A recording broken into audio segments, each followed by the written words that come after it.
اللهم صل على سيدنا محمد معدن الجود والكرم وآله وأصحابه الكرام وابنه الكريم وبارك وسلم صلاة دائمة سرمدا أبدا. عزیزان گرامی وقار، ہم ویسے یہاں پر جمعہ کی نماز کے لیے حاضر ہیں اور اللہ کا یہ مقدس گھر ہے. یہاں پر تعظیم عبادت خالص اللہ کی ہوتی ہے، لیکن یہ گھر ایسا ہے جہاں پر سب کے سب برابر ہیں. امیر غریب فقیر غنی سب ایک صف میں ہیں. اسی لیے کہا گیا تھا آ گیا عین لڑائی میں گر وقت نماز، قبلہ روح ہو کے زمین بوس ہوئی قوم حجاز. ایک ہی صف میں کھڑے ہو گئے محمود و ایاز، نہ کوئی بندہ رہا نہ کوئی بندہ نواز. یہ اسلام کی خصوصیت ہے میرے عزیزوں، اور اس خصوصیت کو ہمیشہ قائم رکھنا ہے. ایک بات، بہت مختصر سا وقت ہے، مولانا نے تو اس کو جلسہ بنا دیا، ورنہ تو یہ جمعہ ہی ہے. جمعہ الگ ہوتا ہے، جلسہ الگ ہوتا ہے. میں آپ سے ایک بات عرض کرنا چاہتا ہوں. برسوں سے آپ اس عبادت خانے میں یا جہاں پر بھی اپنی پیشانی ٹیکنے کے لیے جاتے ہیں، بچپن سے تو آپ مسجدوں میں جا رہے ہوں گے. ایک مسجد ایسی کوئی مجھے بتا دو جہاں خدا کی کوئی تصویر لگائی گئی ہو. کہیں ہے؟ چلو یہاں نہیں ہے تو مولانا نے کبھی شکل بتائی ہے کہ اللہ ایسا ہوتا ہے، خدا ایسا ہوتا ہے؟ نہیں بتایا. یہ پوری دنیا کی واحد قوم، ایک ہی قوم ایسی ہے جو بنا دیکھے سجدے میں چلی جاتی ہے. ہر قوم کو دنیا میں جا کر کے آپ دیکھنا، سرچ کر کے، سب کو جھکنے کے لیے کوئی نہ کوئی مورتی کی ضرورت ہوتی ہے.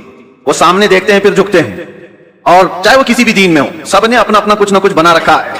عیسائی اگرچہ خدا کی عبادت کی بات کرتے ہیں، لیکن انہوں نے مریم اور حضرت عیسیٰ علیہ السلام کی بھی مورتیاں بنا لی ہیں.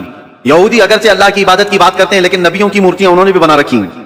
جتنے مذاہب ہیں انہوں نے سب نے اپنی اپنی جھکنے کے لیے کچھ نہ کچھ چیزیں بنائی ہیں.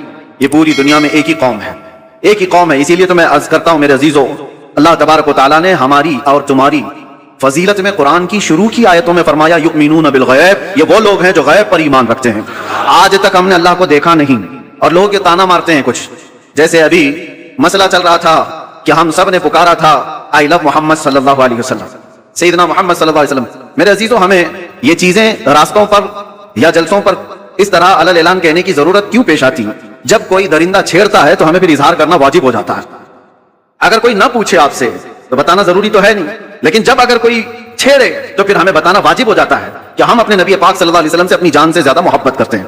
تو کسی ایسے ہی کیڑے مکوڑے نے یہ سوال کیا تھا سوشل میڈیا پر کہ یہ مسلمانوں کو دیکھو جگہ جگہ یہ پرچم اٹھائے ہوئے ہیں کہ اپنے نبی سے محبت کرنے کی بات کرتے ہیں، ان سے ذرا پوچھو کیا انہوں نے اپنے نبی کو دیکھا ہے جس سے آئی لو محمد کہہ رہے ہیں؟ کیا محمد صلی اللہ علیہ وسلم کو انہوں نے دیکھا ہے؟ اس ظالم کو تو میں یہ جواب دیتا ہوں، بن دیکھے جب یہ حال ہے.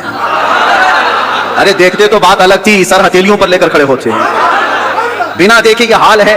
کیا ہم اپنی ماؤں کو اور اپنے باپ کو بچپن سے دیکھا ہے؟ باوجود اس کے ہم اپنی ماں اور باپ سے زیادہ اپنے نبی سے محبت کرتے ہیں. یہ اللہ تبارک و تعالیٰ کی طرف سے ہمیں عطا کیا ہوا ہے. میں آپ سے یہ بات کہنا چاہتا ہوں کہ دنیا اسی میں پریشان ہے کہ ایک ایسی قوم ہے نہ اپنے خدا کو دیکھیے نہ اپنے نبی کو دیکھیے، لیکن دوسروں کی بنسبت اس قوم کا حال یہ ہے دوسروں کو پرچار کر کر کے بلانا پڑتا ہے، اور یہ بنا اعلان کے جمعہ میں بھر جایا کرتے ہیں. آج تک کبھی جمعہ کا پوسٹر لگتا ہوا دیکھا آپ نے کہ اس مسجد میں جمعہ کی نماز ہونے والی ہے؟ بچپن سے کبھی سنا آپ نے؟ ایک اذان ہوتی ہے ساری صفیں بھر رہی ہیں. ہر مسجد کا حال ہے. جمعہ میں کون تمہیں دعوت دے کر بلاتا ہے؟ مؤذن صاحب گھر گھر جاتے ہیں، پوسٹر لگایا جاتا ہے، پرچار کیا جاتا ہے. نہیں، اس بات سے تو دنیا خوف زدہ ہے کہ آخر ان کو کون جمع کرتا ہے ان صفوں میں، اور صفوں میں آنے کے بعد کسی کی کوئی وی آئی پی صف نہیں ہے.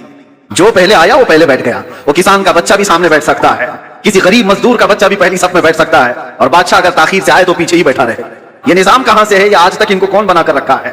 دنیا اس بات سے خوف زدہ ہے میرے عزیزوں. یہ وہ چیزیں ہیں.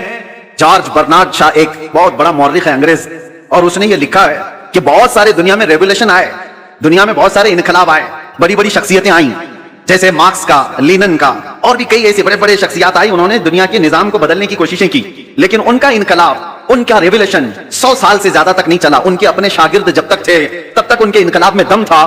جارج برنارڈ شاہ کہتا ہے دنیا میں ایک ہی انقلاب میں نے دیکھا ہے 14 صدیوں کے بعد بھی آج بھی پوری طاقت کے ساتھ قائم ہے، اور وہ انقلاب ہے مکہ کی سرزمین سے اٹھا ہوا، محمد رسول اللہ کی زبان سے لایا ہوا، اور مدینے کے بادیہ نشین بغیر چپل کے ایک لباس میں چلنے والے وہ صحابہ کا لایا ہوا انقلاب ہے. اور زمانہ بدلتا گیا، حکومتیں بدلتی گئی، کتنے طوفان آئے، کتنے اندھیریاں، کتنے کیا کیا آئے، لیکن اس انقلاب میں آج بھی وہ دم ہے، آج بھی وہ اثر ہے کہ ایک بار اگر ان کے نبی کو کوئی چھیڑ لے تو پوری دنیا میں یہ سڑکوں پر آ جاتا. یہ بات میں آپ کو اس لیے کہہ رہا ہوں، یہ جان ابھی تک باقی کیوں ہے؟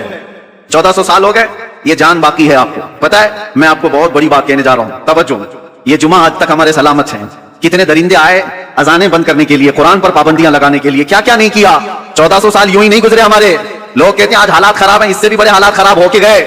چنگیز آیا، ہلاکو آیا، جنہوں نے مسلمانوں کی کھوپڑیوں سے مینار بنا دیے تھے، بغداد کی پوری سرزمین کو مسلمانوں کے خون سے لال کر دیا تھا. اس وقت جب اسلام نہیں رکا تو آج کے نشیڑیوں سے کیا اسلام رکے گا؟ کچھ نہیں ہونے والا ہے. لیکن حالات آئے اور گئے. لیکن آج تک یہ جو جان باقی ہے، کون تمہیں جمع کرتا ہے آج؟ ویسے تو مسلمان کسی کی جلدی ماننے والے نہیں، کسی کو قائد بھی نہیں مانتے. کوئی ہمارا ایک لیڈر ایسا ہے نہیں جو سب کو جمع کر دے. اس کے باوجود بھی ان صفوں میں کون جمع کرتا ہے؟ امام کی بھی وہ حیثیت نہیں ہے تمہیں جمع کرنے کی. امام کی حیثیت کو کیا ہے وہ تو ہم جانتے ہیں. ہر مسجد کا وہ بیچارہ وہ اپنی گھر بار کی فکر میں ہے. لوگ اس کو خالی جمعہ اور امامت کے طور پر دیکھتے ہیں، باقی جمع کرنے کی طاقت یہ پوری وہ نہ امام کی ہے نہ مؤذن کی ہے، اور بڑے نیتا کی بھی نہیں. جب ان کا کوئی بڑا نیتا نہیں، کوئی بڑا قائد نہیں، تو یہ لاکھوں کی تعداد میں صفوں میں ان کو ہر جمعہ کون جمع کرتا ہے؟ اور صرف یہاں نہیں، پوری دنیا میں کون جمع کرتا ہے؟ یہ رمق، یہ دمک آج تک ان کے چہروں پر باقی کیوں ہے؟ آج پوری دنیا تمہیں آتنکواد کا ایک لیبل لگانے کے لیے کیا کیا نہیں حربے استعمال کیا، پوری میڈیا کا استعمال کیا. داڑھی دکھے تو لوگ کہیں ٹیررسٹ ہے، ٹوپی دکھے تو لوگ کہیں ٹیررسٹ ہے. سب پروپیگنڈے کے باوجود نہ ٹوپی اتری نہ داڑھی اتری. آج بھی ہے یا نہیں ہے؟ اس لیے میں بتانا یہ چاہتا ہوں کہ یہ رمق، یہ دمک، یہ جان آج تک باقی کیوں ہے؟ اس لیے کہ ہمارا رسول زندہ ہے تو دین بھی زندہ ہے. رسول زندہ ہے اور زندہ رسول کا دین قیامت تک زندہ رہنے والا ہے. ہمارے اندر جو زندگی باقی ہے نا، یہ جو رمق دمک ہے، یہ جو کچھ بھی چمک دمک ہے، صرف اس لیے کہ وہ جو نہ تھے تو کچھ نہ تھا، وہ جو نہ ہو تو کچھ نہ ہو. جان ہے وہ جہان کی، اور جان ہے تو جہان ہے. وہ ہے آج بھی ہمارے درمیان. اسی لیے اللہ کے بڑے عذابات نہیں آتے. قرآن میں اللہ نے فرمایا وَمَا كَانَ اللَّهُ لِيُعَذِّبَهُمْ وَأَنْتَ فِيهِمْ. اللہ اس قوم پر ویسا عذاب نازل نہیں کرے گا جیسے پچھلی امتوں پر کرتا تھا، اس لیے کہ ان کے بیچ میں میرا محبوب آرام فرما ہے. اب جو بات میں کہنے جا رہا تھا وہ یہ، آپ ان مسجدوں میں آئے، کبھی خدا کی تصویر نہیں دیکھی، کبھی خدا کا کوئی چہرہ، کوئی اس کا آقا نہیں دیکھا اور نہیں سنا ہے، اور ہم بتا بھی نہیں سکتے.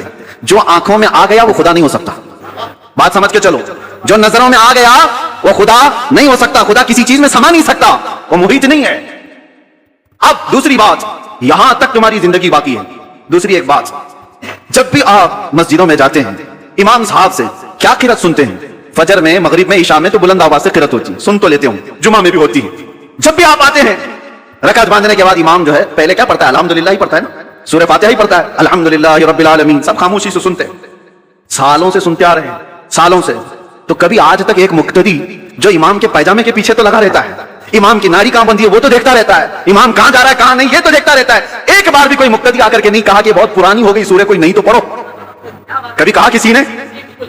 بلکہ حالت یہ ہے کوئی نہیں کہتا امام سے کہ کیا مولانا ہر دن تو سورہ فاتحہ پڑھتے ہی ہو، ہر دن سورہ فاتحہ پڑھتے ہو.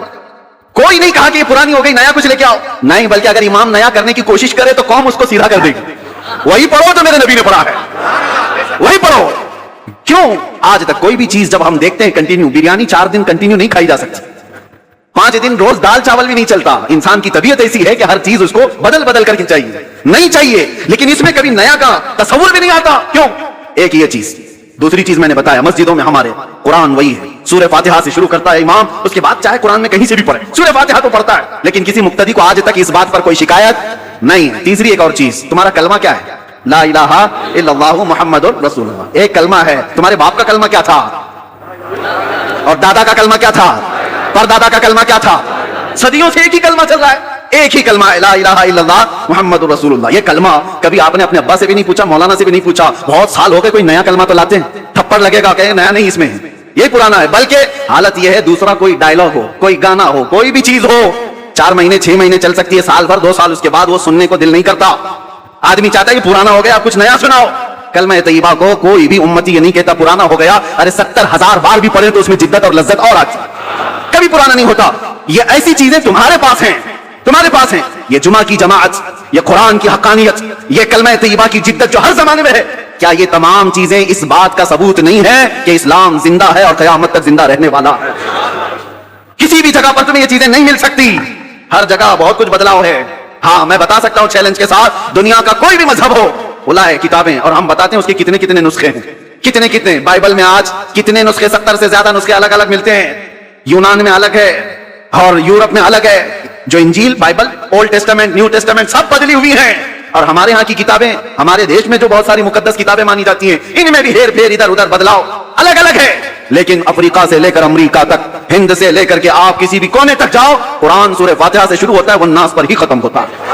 فرقے بہت ہوئے دین میں، اسلام میں بہت سارے فرقے ہوئے، لیکن اس میں کسی کا اختلاف نہیں آیا. قرآن کے 30 پارے اور 114 سورتیں جو صحابہ کے زمانے میں تھی وہ آج بھی وہی موجود ہے.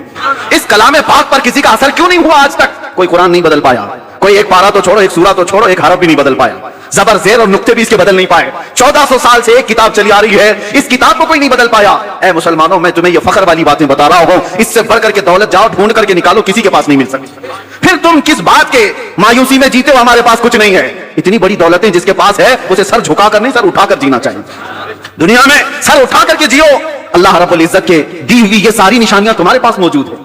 چلو ہم کہانیوں، جس کو یہ لوگ کہتے ہیں کہانیاں ہیں، غوث پاک کی کرامت سناؤ تو کہیں کہانی ہے، غریب نواز کی کرامت سناؤ تو کہیں کہانی ہے، حضور پاک صلی اللہ علیہ وسلم کے معراج کا واقعہ سناؤ تو کہتے ہیں کہانی ہے. تم کو یہ لگتا ہے پرانی باتیں کہانیاں ہیں تو ٹھیک ہے، لیکن جو قرآن آج تک موجود ہے اس کا جواب تو لا کر کے دے دو. یہ جو قرآن ہے یہ تو کہانی نہیں، تمہارے پاس ہے. اور قرآن جگہ جگہ چیلنج کرتا ہے. اللہ خود فرماتا ہے فَأْتُوا بِسُورَةٍ مِّن مِّثْلِهِ، اگر ہمت ہے تو اس کی طرح کی ایک سورہ بنا کر کے لاؤ. اور یہ 1400 سال پہلے کیا ہوا چیلنج ہے. آج تو دنیا بہت ترقی کر چکی ہے، ٹیکنالوجی میں کہاں تک جا چکی ہے. پیٹروٹ میزائل اور منٹوں میں ادھر سے ادھر سفر کرنے والے ان سارے ٹیکنالوجی کے بادشاہوں سے کیوں نہیں پوچھتے کہ قرآن کیوں نہیں بنا پاتے، کیوں نہیں لائے؟ میرے عزیزو، اللہ کا یہ وعدہ ہے.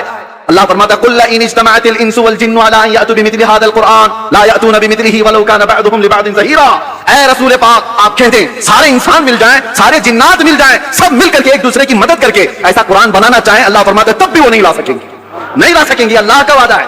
تو آج تک جو اس کتاب کا مثل نہیں لا سکا وہ کتاب تمہارے پاس ہے، وہ قرآن تمہارے پاس ہے. مجھے بتاؤ اس سے بڑھ کر کے دولت اور کیا ہے؟ اس سے بڑھ کر کے دولت کیا ہے تمہارے پاس؟ یہ زندہ جاوید معجزے ہیں. اب یہ سب چیزوں کے بعد پھر میں آپ سے آخر میں اتنا کہنا چاہوں گا، جس کے پاس اتنی قیمتی چیزیں ہیں اس کو اعلیٰ حضرت کی بات سننا چاہیے. اعلیٰ حضرت کیا کہتے ہیں؟ سونا پاس ہے، سونا بن ہے، سونا زہر ہے، اٹھ پیارے. 3 بار سونے کا لفظ استعمال کیا. سونا پاس ہے تیرے، اس کا مطلب کیا ہے؟ گولڈ. سونا پاس ہے، سونا بن ہے. بن کہتے ہیں جنگل کو. سونا جنگل سنا ہے نا، خالی پڑا ہوا جنگل ہے جہاں درندے، اس کو سونا جنگل کہتے ہیں. یعنی سونا پاس ہے تیرے، گولڈ پاس ہے، اور جنگل والا راج ہے. اور ایسے وقت میں سو کر کے رہنا یہ تو زہر ہے، اٹھ پیارے. ایسے وقت میں سونا زہر ہے، اٹھ پیارے. تو کہتا ہے میٹھی نیند ہے تیری متی نرالی ہے، آنکھ سے کاجل صاف چرا لے، یہاں وہ چور بلا کے ہیں، تیری گٹھری تاکی ہے اور تو نے نیند نکالی ہے. اور یہ دنیا کا حال یہ ہے، شہد دکھائے زہر پلائے، شہد دکھائے زہر پلائے، قاتل ڈائن شوہر کش. 3 لفظ اعلیٰ حضرت نے کہا. یہ دنیا کیسی ہے معلوم ہے؟ یہ قاتل ہے، یہ ڈائن ہے، یہ شوہر کش ہے. ایسی عورت کے یہ 3 لقب ہے. قاتل مطلب مرڈر کرنے والی، اور ڈائن کہتے ہیں وہ عورت جو روز شوہر بدلتی ہو، روز شوہر بدلتی ہو اس کو ڈائن کہتے ہیں. یہ عورت کے لیے گالی ہے. اور شوہر کش کس کو کہتے ہیں؟ شوہر بدلنے والی تو ڈائن ہے، لیکن اپنے ہی شوہر کو مار دیتی ہو وہ شوہر کش ہے. دنیا کو اعلیٰ حضرت کہتے ہیں 3 چیزیں یہ دنیا کے اندر ہے. جو اس سے محبت کرتا ہے، جو اس کے پیچھے بھاگتا ہے، یہ دنیا اس کو مرڈر کرتی ہے، اس کا قتل کرتی ہے اور پھر بدل لیتی ہے. دوسرا آ جاتا ہے، آج لاکھ روپے تمہارے جیب میں، کل یہ پیسے کسی اور کے جیب میں. یہ روز بدلتی ہے اپنا عاشق، اور پھر جو اس سے عشق کرتا ہے اس کو مار بھی ڈالتی ہے، مار ڈالتی ہے. اعلیٰ حضرت فرماتے شہد دکھائے زہر پلائے، قاتل ڈائن شوہر کش. اس مردار پہ کیا للچائے، دنیا دیکھی بھالی ہے، وہ تو نہایت سستا سودا بیچ رہے ہیں جنت کا، ہم مفلس کیا مول چکائیں، اپنا ہاتھ ہی خالی ہے. میرے عزیزو، اس لیے میں کہتا ہوں جس کے پاس اتنی قیمتی چیزیں ہیں اسے سونا زیب نہیں دیتا، اسے غفلت کی نیند زیب نہیں دیتی، اسے بزدلی اچھی نہیں لگتی. اس لیے جیو تو شیروں کی زندگی جیو. اور میرے علاقے کے شیر میسور ٹیپو سلطان شہید رحمۃ اللہ تعالی علیہ کا فرمان تھا، گیدڑ کی 100 سالہ زندگی سے شیر کی 1 دن کی زندگی بہتر ہے. بزدلوں کی طرح گھٹ گھٹ کر کے لمبا جینے سے بہتر ہے علل اعلان 1 دن جی کر کے چلے جائیں. اس لیے کہ ہمیں پتا ہے تلوے چاٹنے والوں کی تاریخ نہیں لکھی جاتی، باطل سے ٹکرانے والوں کی تاریخ لکھی جاتی ہے. آپ کو ڈر کس بات کا؟ آپ مجرم قوم سے ہیں، آپ چور قوم سے ہیں، آپ کا کیا خوف ہے، کس بات کا ڈر ہے؟ کیا قرآن جھوٹا ہے؟ کیا اللہ تبارک و تعالیٰ کی شان میں کوئی کمی ہے؟ میرے نبی پاک کے اخلاق میں کوئی کمی ہے؟ سب کچھ تمہارے پاس اچھا ہے، تو پھر ڈرنا اور سہمنا کیا؟ میرے عزیزو، آپ سب اگر اس بات کا انتظار کرتے رہیں، جیسے کہتے ہیں حالات بہت برے ہیں، حالات بڑے خراب ہیں، ایک بات یاد رکھو، جو بندہ یہ سوچتا ہے کہ پوری ٹریفک خالی ہو تب میں ڈرائیونگ سیکھوں گا، تو پھر وہ بوڑھا ویسے ہی ہو جائے گا. ہاں، گاڑی چلانا سیکھنا ہے تو ٹریفک میں آؤ، آپ کو اسی میں سیکھنا پڑے گا. ادھر ادھر کے ارے تیڑے آتے ہی رہیں گے، ان کے بیچ میں ہی تم ڈرائیور بن سکتے ہو. چلنا سیکھو اور انہی حالات سے گزر کر کے نکلو گے تو اللہ تبارک و تعالیٰ قوت کے ساتھ تمہیں جمع فرمائے گا. وہ قوم کبھی کامیاب نہیں ہوتی جو گھر میں بیٹھ کر کے مانگ رہی ہے کہ مدد آ جائے، مدد آ جائے. اگر ایسی ہی مدد آتی تو میرے نبی صلی اللہ علیہ وسلم 313 کو لے کر بدر تک نہیں جاتے. وہ مدینے میں بیٹھ کر دعا کرتے تو اللہ